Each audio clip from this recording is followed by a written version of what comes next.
Breaking news now from Capitol Hill. Republicans have publicly turned against one of their own. The GOP has removed Iowa Congressman Steve King from his House committee assignments. The action comes after King openly questioned why white supremacy is considered offensive. Top Republican leaders have denounced King, but President Trump has not.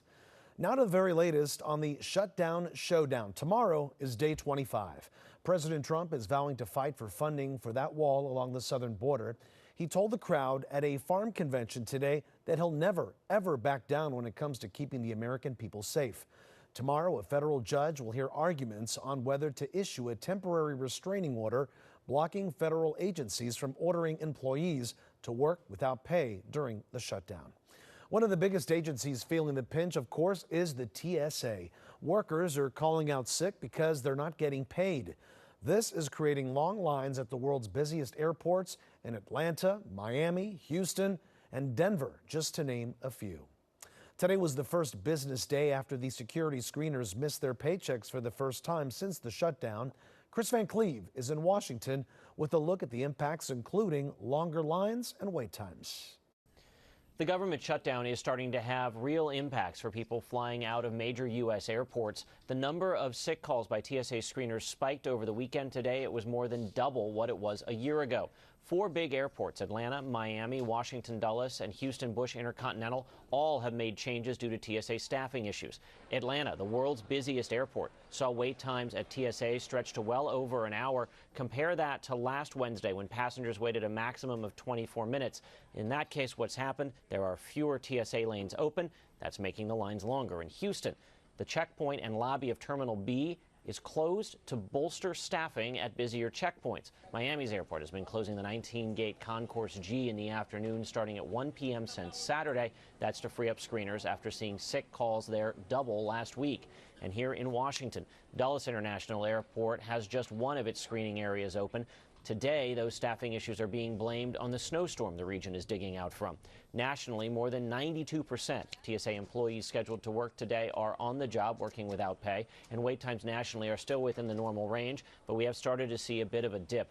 99% of the nearly 2 million who were screened yesterday waited 30 minutes or less. However, where staffing becomes an issue, expect times to rise. The security standards aren't changing, but if there are fewer lanes open, well, those lines are just going to get longer.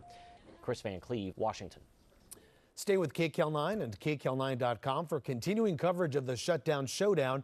And if when the impasse between parties comes to an end, we'll have the very latest developments for you on air and online.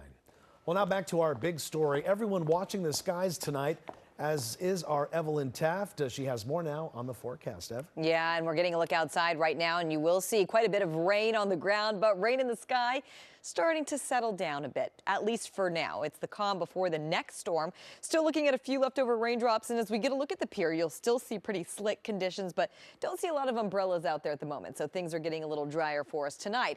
As we get a look at the rest of your forecast right here, you will see on satellite radar a few leftover raindrops. Otherwise, we are mostly dry. You will see rain and snow in our forecast continuing to fall, but very minimal compared to what we saw earlier today, and minimal compared to what we're going to see later tomorrow. We've got winter storm warnings and winter weather advisories up. We've got flash flood watches and high surf advisories in effect. And as we get a look at your futurecast right here by 11 p.m., we are looking at a few showers and continuing on overnight through tomorrow. Just a few showers. And again, it's going to be later tomorrow after 8 a.m. where we're starting to see that rain move in. We're already under mandatory evacuation orders for parts of Malibu. And again, the Thomas fire burn area and the Woolsey fire burn area, that's going to be just after 8 a.m. That rain starts to come in. And then by lunchtime, it intensifies, becomes more widespread by 5 p.m. And we are looking at heavy rain and mountain snow. Take a look right here by 9 p.m. Tuesday, heavy rain continuing on. So it's really going to be later in the morning, afternoon, and evening where we see heavy rain and thunderstorms. At most, we could get maybe 4 or 5 inches of rain over the burn areas. Again, that's going to be if the low positions itself in a certain way. So at this point could be a couple inches, but it could be up to 4 inches, maybe close to 5, but that would really be an extreme version of this. So again, it could happen Mandatory evacuations in order, and you will see calmer, drier conditions by Wednesday, but still expecting some rain to move through Wednesday. Wednesday keeps changing on us model-wise. We're looking at some heavier spots of rain coming through the basin, and by Wednesday night, looks like the mountains getting hit with some of the heavier rain. Right now, 50s and 60s, conditions calm, and as we get a look at my 7-day forecast for the beaches, the basin, and the valleys, we are looking at rain through Thursday, drier Friday, nothing but sunshine Saturday and Sunday. And for the IE, high desert in the mountains, rain through Thursday. Again, by Friday, we are talking sunshine, 40s, 50s, 60s. By Saturday and Sunday, sun all the way. Completely different story for us. But until then, rain and mountain snow on and off through Thursday, with tomorrow being a pretty heavy day and some heavier pockets of rain coming through Wednesday, lasting through Thursday before we finally dry out by Friday and the weekend. Juan. Yeah, looks like a wet and snowy work week. Evelyn, thank you. A big hit to the California economy. How many jobs are leaving, SpaceX, and the reason behind the layoffs a little later. And our Stormwatch coverage rolls on. We're going to take you to Orange County to see what's being done to fight Mother Nature in the Holy Fire burn scar area. The Mobile Weather Lab on KCAL